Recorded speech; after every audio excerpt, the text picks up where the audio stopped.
So let's talk about Dimitri Rascalov from GTA 4. Now, when people think about GTA villains, the usual names pop up as maybe Devin Weston, Officer Tenpenny, Sonny Forelli, and of course Big Smoke, and you can count Ryder too, I guess. But they mainly think of like those type of villains. But honestly, when you really look at it, Dimitri might just be the best antagonist in the entire GTA series. And I don't mean best in the sense that you like him or root for him, because if we're being honest, everyone kind of hates Dimitri. But he's the best in the sense that he's the most effective and the most realistic, and he's the most dangerous villain GTA has ever thrown at us. So in this video, I'm just going to break down why I think Dimitri works so well, and why he stands out from the rest, and why his role in GTA 4 still feels unmatched to this day.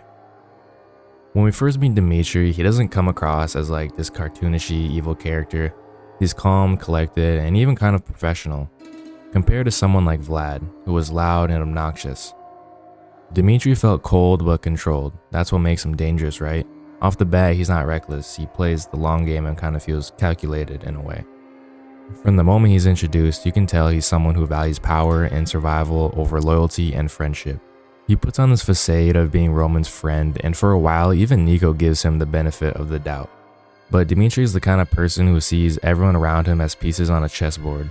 If you're useful, he'll keep you around. The second you're not, you're disposable.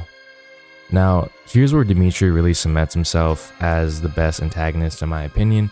Most GTA villains are pretty one-dimensional. They either betray you in a predictable way, or they're just evil for the sake of being evil. Dimitri's betrayal, though, it feels different. Like it sits differently than others in my opinion. You know, at first, it looks like Dimitri is going to help Nico.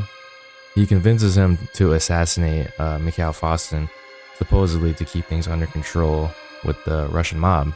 Nico does it, of course, thinking this will buy him stability, but then Dimitri shows his true colors. Instead of being grateful, he sells Nico out to Ray Bulgren, a man from Nico's past who wants him dead.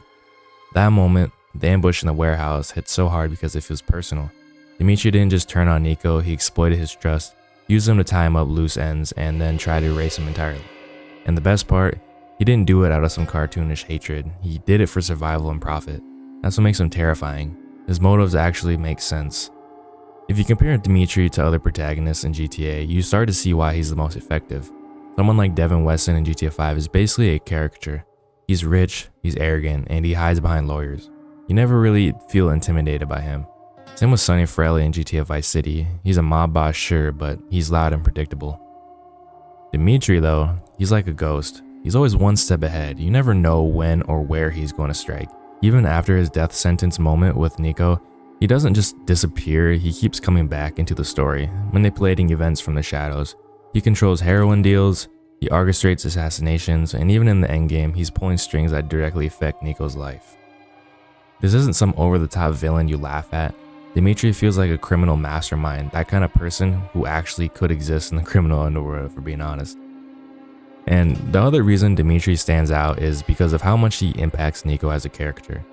GTA 4 isn't just a crime story, it's about Nico trying to escape his violent past and find something better in Liberty City. Dimitri is the perfect obstacle for that.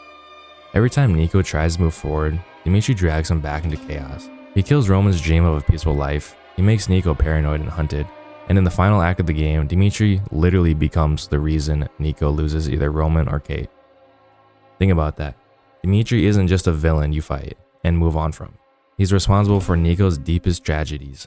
He forces the player to live with consequences that hurt on a personal level for Nico. That's something no other GTA antagonist has ever done to this extent.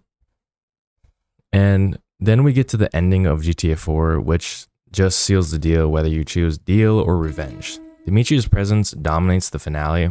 If you go with a deal, Dimitri double crosses you again, Roman dies because of his schemes. If you go with the revenge, you finally get to kill him, but the cost is still huge. Kate dies. No matter what you do, Dimitri wins in some way. He either takes Roman, the one person who truly loved Nico unconditionally, or he leaves Nico forever scarred by losing Kate. That's genius writing. Dimitri's reach goes beyond just money or territory. He leaves emotional scars that last long after he's gone on Nico. So why is Dimitri the best antagonist in the series? It's simple. He's not flashy, he's not over the top, but he's effective. He feels like a real character, and he's the embodiment of betrayal, greed, and cold ambition. And unlike other GTA villains, his impact isn't just about business, he completely changes the course of Nico's life. Dimitri is the kind of villain you hate not because he's annoying, but because he's believable. He represents the harsh reality of organized crime. There are no friends, only temporary allies, and the message fits perfectly in GTA 4's darker, more grounded story. At the end of the day, Dimitri Raskolov might not be the most fun antagonist, but he's definitely the most effective. He's the kind of villain that stays with you long after the credits roll because he reminds you just how dangerous betrayal really is.